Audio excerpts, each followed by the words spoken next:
What's up everybody, and thank you for joining me for another video. My name is Whack4863, but you can call me Whack.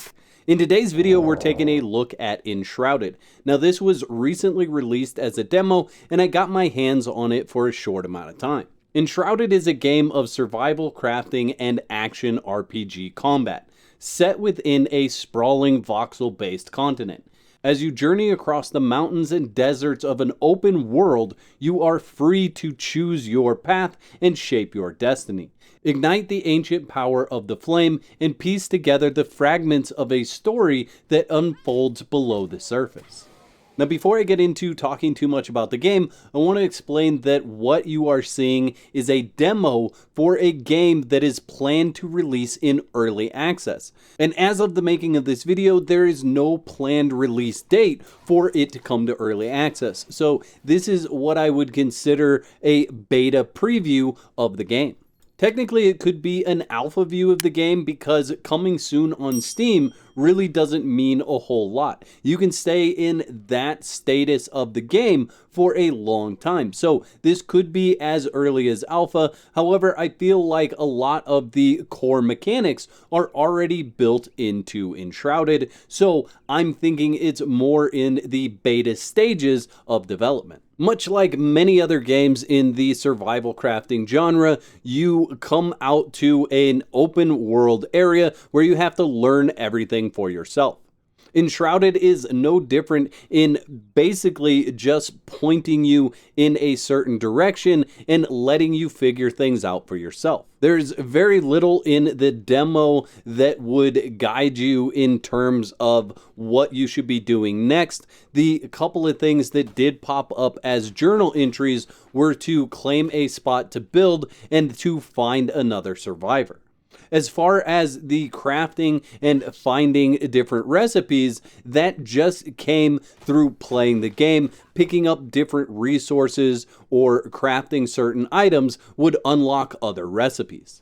Thankfully, it didn't feel linear at all. Even though it wanted me to go to a specific spot, it allowed me to take the time and the path that I wanted to get to that spot, and it didn't rush me or push me in a certain direction, so it definitely felt like an open world that I could go and explore at my own pace. I was even able to find a hidden chest behind a partially broken down wall on my way through the beginning section in about the first 3 minutes of playing the game. And that felt both rewarding and promising for the future of what I would discover as I ventured deeper into the world of Enshrouded. But hold on, before I get too far away from the beginning of the game, let's talk about character creation. Character customization in the demo was all based on presets. You have preset body types, with 7 being female and 8 being male. You have preset hairstyles. There was 18 different hairstyles and 8 colors to go along with them. There were 13 different facial hair options, and yes, you can put facial hair on a male or a female toon. And then there are 10 different voice options, 5 of them being male and the other 5 being female. Now, I don't know if they have any plans to expand on this, but what I can say is with the system the way it is now, you're not going to make your perfect avatar. However, the character customization that is there is enough to make it feel like it's not stagnant and everybody's not going to look exactly the same. So when you and your buddies get into the game, you're not all going to look like the same carbon copy character. And Enshrouded is boasting that it's a co-op survival action RPG for up to 16 players at a time. And the demo offered me 3 different ways to play: private, host, and join. So private would be your own private game. Host, my guess would be you'd be able to invite friends. And then online would be a server where multiple people would be able to join. Now, being that this is a survival crafting game, obviously you're going to spend the first few hours of your gameplay just harvesting and getting resources, killing creatures for food, and kind of going through these standardized motions that are most survival crafter games today. Now, one of the things that I really dislike seeing in survival games is when you chop down trees or you harvest resources and then have to pick those resources up off the ground. I found this to be annoying, as it always is for these types of games in Enshrouded, but in addition to that, some of the pieces that fall out of trees are rather small and they don't have a highlighted aura to be able to see them in the grass, so it is possible to just lose resources if you don't see them hit the ground. The grind doesn't seem like it'll be all that bad in the grand scheme of things, except for the fact that after you chop a tree down, you then have to go and pick all of those things back up off the ground. I really feel like if you are going to harvest rocks and those are going to go directly into your inventory, you should be harvesting wood and having it go directly in your inventory as well.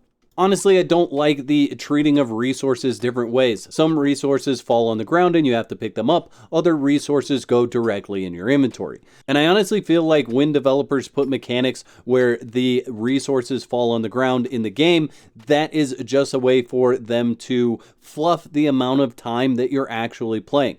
Give me a reason to play your game that I'm going to enjoy, not a menial task that I have to complete to get the resources that I've already harvested. And it's more than just trees that drop their inventory on the ground, like these rather large mushrooms or whatever they are that I'm looting now, that drops shroud liquid on the ground as well that you have to pick up. And I feel like it just disconnects me from the game, because half the time I'm getting those resources directly into my inventory. The other half of the time I have to stand there and pick them up once I'm done harvesting that resource. Another thing that I found rather annoying was fighting in dark spaces. You see, the torch goes in the same hand as your weapon, and so if you are in dark spaces and you can't see, you're going to have to pull out your torch. And obviously, since you can't equip a weapon in that dark space, that means you're either fighting in the dark or you're using your torch to attack the enemies. Now, since I didn't have a whole lot of time to play the demo, I didn't get leveled up to see how combat changes. But early on, the combat feels pretty basic. Even though you have a finisher move where you're able to deal a ton of damage to an enemy once you've staggered them, it does feel slightly basic. Although there is a skill tree system, so hopefully inside that skill tree system, you're able to unlock more flashy combat styles and moves. But even though the combat is basic at the beginning of the game, it really is everything you need to get the job done. And I really like the way they did ranged combat. So there are a couple of options for ranged combat. That's going to be your magic and your bow, as far as I can tell. And the way they did it is really cool. You just press Q on your keyboard, and that's going to bring up whatever ranged weapon you currently have equipped. So you don't have to switch weapons to get your ranged combat. You just press Q and boom, you're ready to go. Like other survival games, Enshrouded has a resting system so that you can get particular buffs for your character. So sitting in front of a campfire in your base, having a better comfort level, are all going to be beneficial for your excursions. Let's jump into base building. There is kind of a three-part system to building. Some of the things are going to be crafted in your own inventory. Other items will be crafted in the workbench.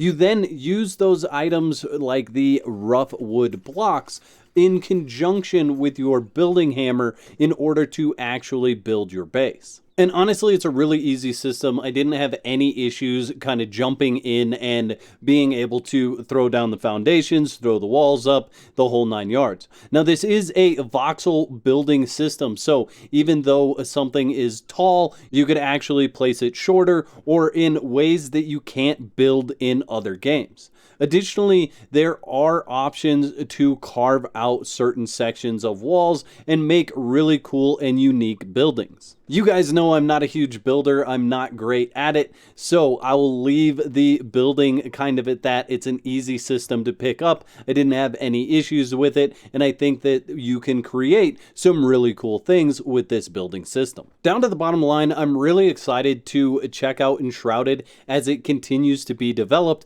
and as it comes out of early access. I had a lot of fun playing this game, even though I tended to die an absolute ton done while playing. It was a lot of fun kind of exploring and getting to know the Enshrouded world. It definitely gives me vibes of other games, partially because of the combat style, partially because of the graphic style, and those other games would be Abstergos and Stray Blade, a couple of games that I've played recently. Both of those were RPGs, not survival crafters, so it's nice to see this kind of style gameplay come to the survival crafting genre. And I'm definitely going to put Enshrouded on the list of games to check out and cover once it's released. So if you're interested in checking out more gameplay from Enshrouded, definitely click that subscribe button and ring that bell so you get notified when I upload those videos. Don't forget to whack the like button on your way out, and let me know in the comment section below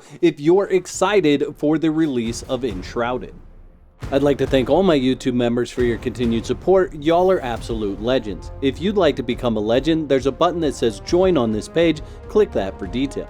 There's 2 videos on the screen. Click one of those to watch next, and I'll meet you over there.